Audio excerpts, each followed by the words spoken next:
Enjoy the film. You want butter on your popcorn? The theater will be ready in a second. Big news this week. Greg, you're on strike. Yep. What brought that about? Why? Well, quite frankly, I'm fed up. You're feta? I'm fed up. Oh. Not I a thought you meant cheese. like a Greek salad. You thought he just announced he was cheese? Why are you fed up? Because, quite frankly, I've been doing this for far too long, for far too little. Let me tell you. I agree with that. I think we all don't get paid quite enough for what we put up with here. To sit in that booth and mind my own business. You get to, Yeah, or you have seem to know already that this is a pretty sweet deal. It is insane how little I have to do in there. So you want more responsibilities? Yeah, is that what No. I want more money, please. So you went on Okay. strike to get more money. Yes. I'd like more money too. Well, that's too bad. I'm getting all the money. Well, I mean, that's what I'm hoping, though. At least more money. All the money. Every single money. So So that why? It feels like you weren't on strike yesterday. No. So what was the event that happened? That, Well, like, I was sitting in there. I was sitting in my booth. Right. And I was thinking to myself, man, it would be really nice to have a new car. Oh my God, I should get a new car. I don't have the money for a new car. I need the money for a new car. so you just went on strike then? yeah. Yeah, then and Did there. you ask Steve for went a up to raise? Steve. Well, I went up to Steve and I was like, Steve, I am not didn't- going to work. That's not. I'm not going to work. This is not the correct order of events. What are you talking about? I went in and I said, Steve, I'm no longer going to work. Well, And then That's it. and he what? You should ask for a raise first. If you want more money for work, you should go in and say, I think I deserve a raise. You need to lay down like your demands first. Yeah, like, make what sure you not to want. don't and if you do this, don't launch into how easy your job is first. It sounds less like a strike and more like you're quitting. Yeah. You just said I'm not working anymore. I'm not working anymore. This actually might have some. Does this have anything to do with the fact Steve was literally walking around asking people to take a pay cut? Like he was literally he went to each individual person and he asked me. Yeah, he came up and he said, cornered me in a theater and he was like, "Hey man, like we're really tight on the budget. Would you be able to take a pay cut to help us, help out in the theater?" See, he didn't even disguise it for me. He said, I need to cut some of your pay so I can give it to Greg. Greg wants more money. Yeah, he didn't tell me what it was for. He must think much less of me. Huh. Well, I think you're great, Kyle. Thanks. think I you're did fine. not give up any of my pay for your sake. What the hell, man? I need a car. So you went on strike, but you've still been here all day. You're here in the break room. Yeah, man. What else am I going to do? I'm going to stick around in my apartment. Are you getting paid? I guess. How? I don't know. How do any of us get paid? I'm definitely moving jobs to that new theater when it opens. Like I'm It is so getting done. At pretty this close. point, I think I might as well. I am Also, so do you guys done. hear? I will too. Do you guys hear this leak? Here, Oh. why haven't you fixed that, Henry? What do you mean? Every time it You rains, just keep it cycling out tin buckets. Yeah, What am I supposed to do about that? You want me to fix? Like what am I, an engineer now? well, I guess Well- I just figured you're always in charge of like mopping things up. Maybe I'm you could- maintenance. I maintain. I don't. Well, why fix. don't you maintain the roof? Because it's always been like that. So I'm maintaining it as it was. What? You're maintaining its I would state. do that, but that's not in my job description. Your job description now is nothing. Yarp. Congrats, I guess, Thanks, man. for stumbling into the sweetest deal. Yeah, thanks. I'm pretty stoked. Not stoked about that hole in the ceiling though. Well, you've got a bunch of free time now. Why don't you patch it? What do I look like? Patch Adams? That doesn't JP even make Patches? A little bit. Do I? Yeah. You got the Robin Williams look. Huh. I guess I will patch the room. I was trying to do a Robin Williams.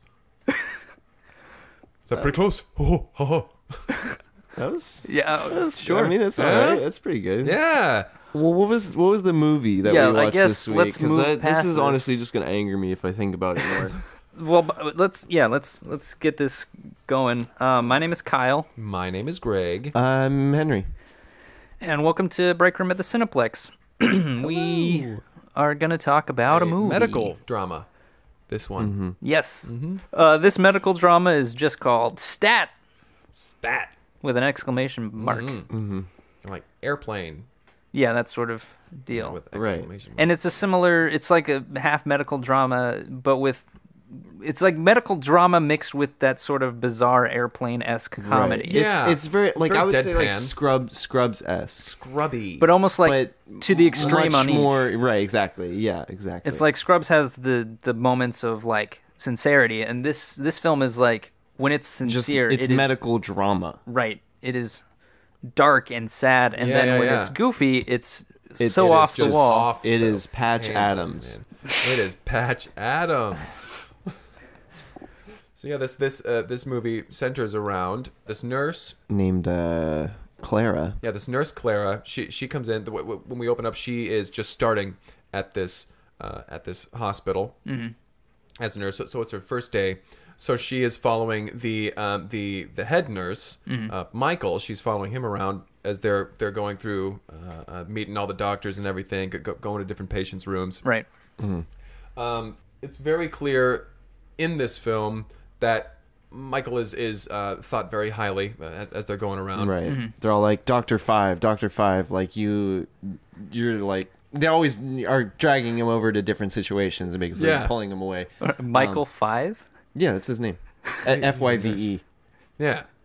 And basically, yeah, they keep dragging him into situations like he's not able to really guide Clara during this Yeah. whole first day. Like she's kind of like out of sorts. She's like, "Oh my god, this is what like medical drama is like. Like this is really This is like medical drama. Right, and Right. we get really quickly the sense that this film is going to be jumping back and forth between drama and sad, heavy topics and very bizarre humor because like they're walking past the rooms and Michael is pointing out things that she needs to know, and he leans into one room and he's like, "Oh, this child has cancer and is going to die," and then in the next room it's like, "Oh, look, Big Bird from Sesame Street Right. is going to get an appendectomy," and Yeah. it's like, what? yeah. Then later on they show that scene with the appendectomy and it's like really visceral, really serious. It is like, medically They- accurate. Feathers Right. everywhere. yeah, Like, And he actually 'cause Big dies on the Bird table. has It's- human organs. right. And then they have to go. Nurse Michael has to lead Clara over and be like, we have to tell his next of kin, and it's Snuffleupagus. Right. Like, Who has unfortunately. syphilis. Yeah. Syphilitic Snuffleupagus. But see, that scene then is played completely straight as well, where Yeah, she's telling right. him, and he just starts sobbing and breaking down. And he's like, Right. It's like, I don't know what I'm gonna do. Big Yeah. Bird. And it's really heartbreaking. It is, golly, but I couldn't help but laugh. That's the thing; you can never quite tell if they're going for comedy or emotion, and so you kind of have this mixture where you're like, I'm laughing right now. Should I be? Should I be? There's Is really this no right way of now? knowing. It makes you really second guess your own morals in a lot of ways. Because Yeah. you're like, Well, I suppose it was rather nihilistic. Yeah, I mean, it really, being like, because it let's takes laugh at the- everything and just kind of turns it on its head. yeah, it takes nothing seriously and everything seriously Yeah, in this yeah. very bizarre. Right. There are a lot of cameos from like people and known people in like pop culture. It's kind of like those movies, Scary Movie or whatever. It's not Right. actually these people, but it's like Dr. Phil, will show up. I know he was in a Scary Movie or something. Right. But And then, Dr. Dre shows up for a while. Yeah, Dr. Dre's got the white. they lab bring in coat like and every thing. doctor they can. They, Dr. Doolittle. That's right? portrayed by Eddie Murphy in this one. They bring in Dr. Pepper for a little bit. Yeah, it was just Like it's just a can, vending so- machine with a coat on. more like a cameo. Hey! All right. But see, that's the stuff. But it's like fun to laugh at, and then But it's Dr. Pepper sitting there, and he's telling this family about how something horrible's happening. Like it's really So on her first day, Clara's being shown around by Michael Five, Michael Dr. Five. Five, and basically they're running into a bunch of like, you know, medical situations where Clara just feels unprepared from unprepared. medical school. Like she's literally just like, this is her first day. I don't think, you know, I can't handle death like this every day. And he's like, and he's saying, well, hey, this is the industry we're in. This is our job. So that's actually when Michael 5 comes down with an undescribed disease, and nobody can solve it. Nobody in the knows entire what it is. hospital. Yeah. Like everybody's stumped. And Clara, she's just like, she's trying to prove herself as a doctor at this point. And so she decides that she's going to team up with the hospital's top diagnostician. Is that the right word? I have no idea. As portrayed by Fozzie Bear. Right. And so she brings in the charts, and she's like, Dr. Fozzie, I need your help. I need your help with this. And he looks like, these platelets are strange. Like, we really need you to like look at this. Well, we need to figure this out. Waka. Waka waka. And so they're looking at it, and they're going through like a little montage of them flipping through books and everything. Fozzie Bear's necktie is undone and everything. It's late at night, and they're drinking coffee or whatever. And they're really trying to figure this out. And then they find the answer. Right. They find the answer. But they decide, they're like, okay, well, the only way that we can solve this is we actually need to get inside of his body. We need to shrink ourselves down. It's the classic, like, shrink yourselves down. Like, we found the answer. We need to get in but there. we're going to need a crack team to get in there. So we're going to have to assemble all the doctors. We're going to need Clara. We're going to need Fozzie Bear. We're going to need Dr. Dre. We're going to need Dr. Phil. And then we're also going to need Snoop Dogg up in here. Because, Snoop Doggy Dogg. You know, he's actually the best specialist on blood cultures that they can find. Yeah. Right. Not only an accomplished hip hop rap artist. But yeah, he's also he's big on the blood. Big on the blood, big on the blunts. You know what I mean? Okay. All right. Yeah. So they bring him in because he's a professional, right? And they all get together. They're all like, okay, Professor Honeydew. He brings in his lab assistant Beaker, and they all they're like all right, so we've got this little ship, and we're gonna shrink it down to size, and you're gonna get inside of it. And then Beaker, me. He's like, that's right, Beaker. And so they bring all of these people in, and they're like, all right, everybody's got their suits, 7 or 8 people, right? 7 or 8 people. And they've all got their suits on. And this is another example where, you're watching this bizarre group of characters walk down this hallway, and it's just like this goofy, bizarre story. But then they get in the room, and Michael is there on the table, and he looks like death. Like he's got the like air tubes hooked up to his nose. He's pale, like super pale. He's really skinny. Like he is on the verge of death. Like and Clara comes over to him and takes his hand, and she's like, we'll fix this for you, 5. Right. And he's like, do your best, thanks. He's like, my middle name is Jackson. And so they get in their suits and they all shrink themselves down. Like, basically, it's the next scene is just them all being shrunken down. And, like, you know, they have, like they're all, like, really serious. But then, like, when they're shrinking, like, their voices get higher and higher pitched. So they have that, like, dramatic music playing. But they're like, now if I don't make it out of here, just make sure that and then it's just you can't hear at a certain point. Just squeaks. Yeah. And so they all get completely shrunken down. They're in their ship that they're going to navigate the body with. Then they get injected into Michael 5. Michael Jackson 5. Michael Jackson 5. Right. Damn it. And so they're injected right into the neck, which was the easiest access point. Yeah. Into the bloodstream, because that's the only way that we're going to, you know, basically find the blood disease and be able to eradicate it. Yeah. And that was Snoop Dogg saying that. He's like, all right, so here's what we got to do. He's like, all right, so this is the plan here. Here's what we've got to do. Okay, we need to get into the bloodstream. We've got to get ourselves to the heart. And we need to fix this. And then he's like, I'm very happy to have this opportunity where I don't have to put on that fake voice, that fake persona of mine. Being said, and he lights up. and then he starts speaking like Snoop Dogg. There's a time for work and there's a time for play. And so then there's kind of this like traveling montage of them just like going through the body and they're basically out of control. They're just like rocking back and forth to either end of this. But like this is the only way they're going to be able to. Right. Dr. Dre is like, okay, so we need to hood it like right at the turn and use the momentum and just break through. But they overshoot the blood. And they hit the inside of his skin. The underside of his epidermis. Right. And they get just stuck right in the tissue. Yeah. And they need to rethink their entire They need to situation. rethink their plan. They missed the blood completely, but Right. white blood cells are starting to come over because they're like, there's something stuck in the Right. skin. We should probably figure this out. And they are trapped. Mm-hmm. They have no way to navigate the body anymore. Except on foot. Right. So Right.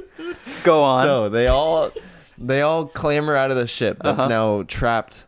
And Yeah. they see Dr. the white Dre, blood vessels. Dr. Phil, Fozzie Bear, Snoop Dogg. So they all get out of the ship, and immediately they get attacked by the white blood cells. Mm-hmm. Fozzie Bear decides he needs to sacrifice himself for the greater good of the mission. Oh.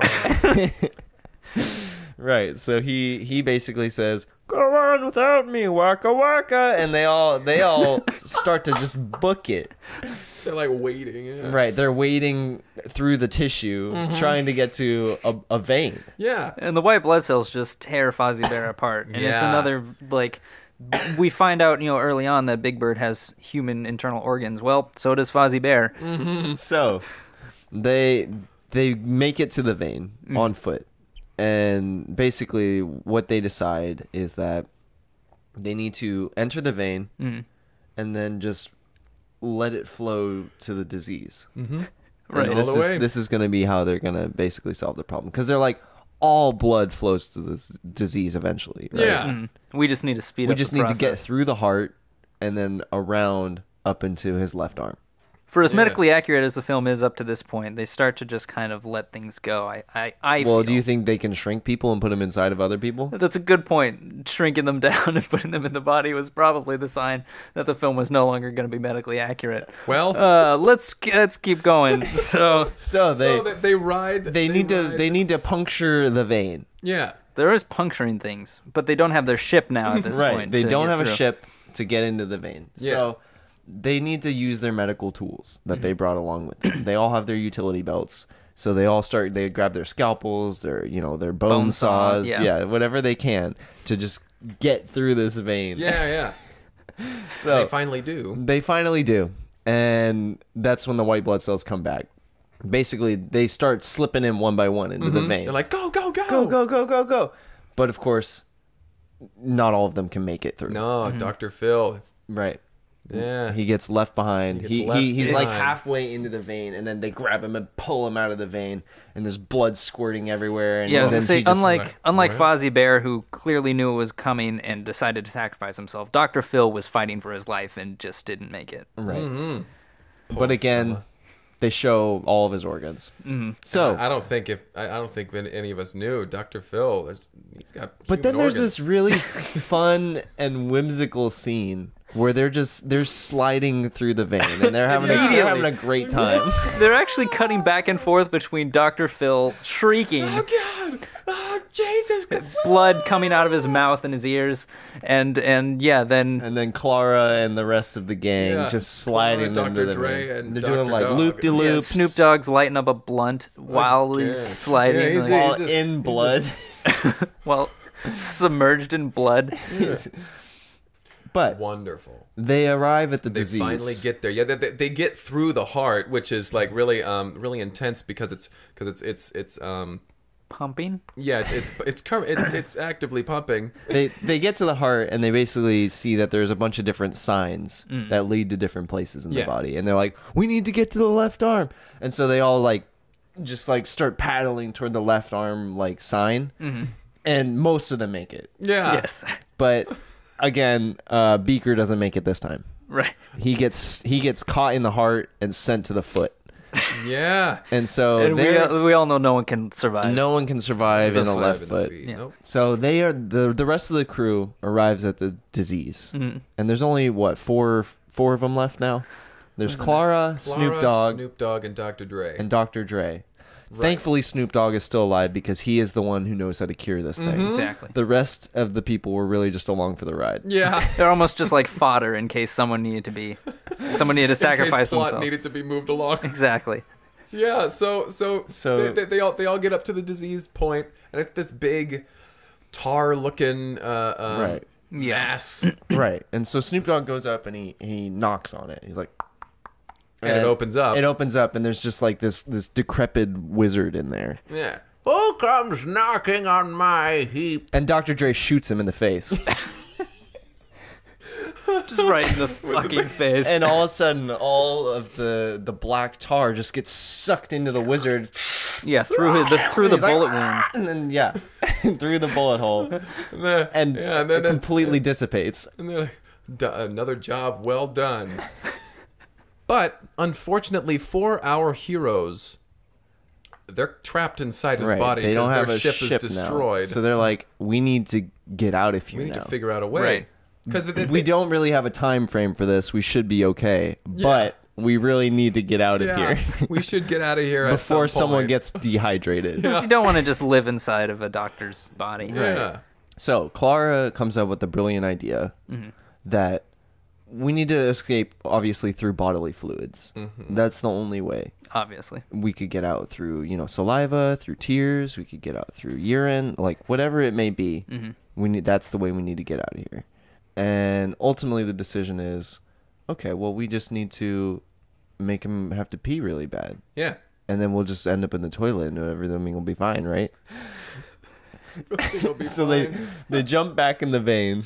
Yeah, and they ride that. They go back to the signs and they're like, okay, which way to the bladder? And they follow that road.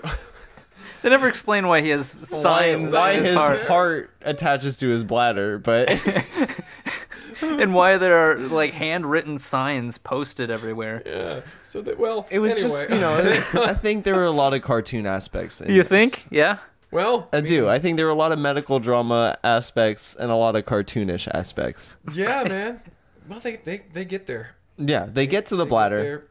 and they're like, There's very little liquid there's in there. no urine in here. Yeah. So like, how do we get a bunch of liquid in here? And they're like, Let's all we pee just in his start bladder. peeing. Yeah. And I now to me I was like, that logic makes complete and utter sense. So they all drop trowel and they all just start peeing. They start filling up his bladder. Yeah, they all start filling up his bladder. And then it shows outside of his body Michael 5 in the bed. and He's like, he's got this look. oh no, Oh, what? that was sudden. And then And yeah, so but Benson Honeydew, he's like, oh, no, well, you gotta pee. You're ready for evacuation. Yeah. we need to get this catheter hooked up. Stat. Title of the There we movie. go. There it is.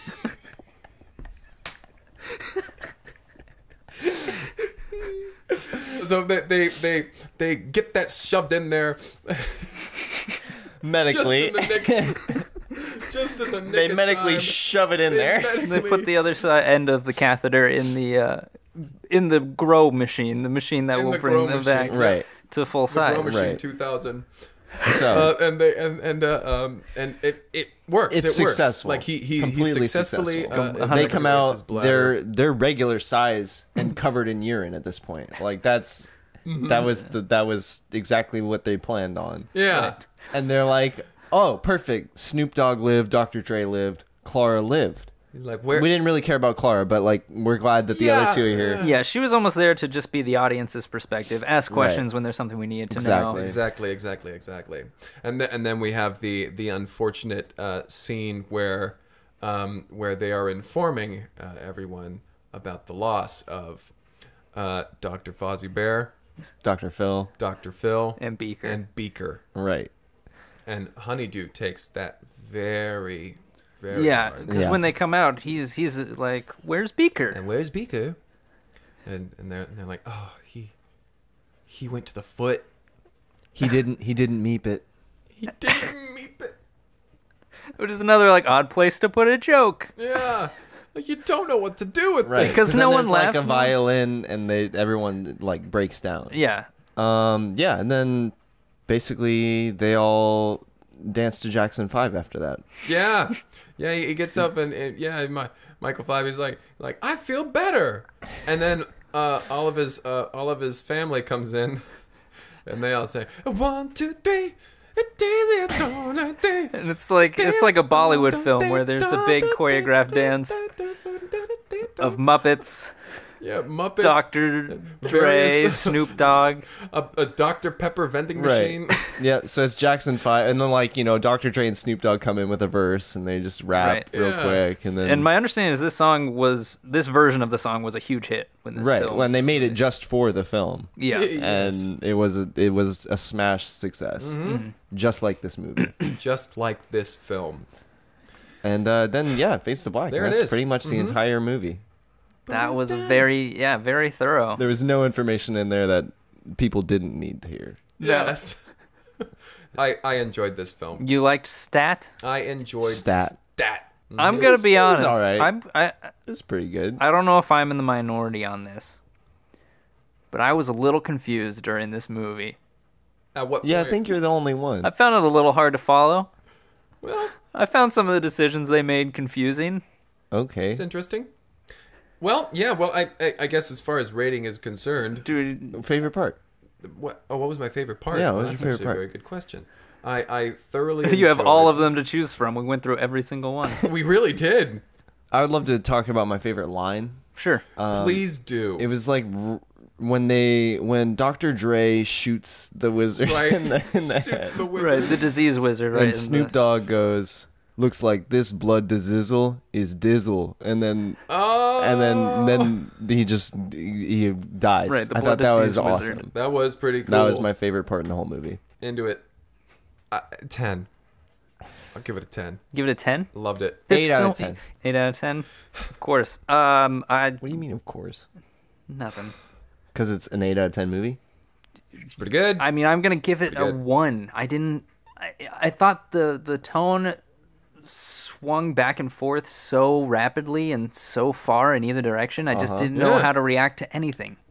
That's the genius of it all. I looked over at one point, and Henry, you were crying and laughing, and it didn't seem like the crying came out as a result of the laughter. You looked sad, but also laughing hysterically. It was Hysterically. oh, now I understand Yeah, there because you you go. changed the way that hysterical is pronounced. Yeah, man. It's you can have two conflicting emotions at the same time, can't you? Right. But ones that are I love and I'm opposite- scared of everything. ones that are on That's very- opposite ends of the spectrum like that. I didn't know when to feel what. Well, maybe Sounds that like was the. that sounds like a personal problem. Yeah, Sounds like it you're seems like you're not opening conflicted yourself up. inside. Yeah, you got to open yourself up emotionally. All right, That's all I'll right. accept that if you change your rating to a 2 out of 10. sure, 2 out of 10. It's meaningless Nice. anyway. Well, I guess that's it for stat. Stat! Stat. Exclamation mark. If you want to contact us, maybe send us a title of a movie, you can reach us at cineplexpodcast@gmail.com or on Twitter at cineplexpodcast. Definitely do, because clearly we're out of ideas. Yeah. Of movies to watch. Oh boy. Thanks for listening. Bye, guys. Bye. Bye! Oh, boy.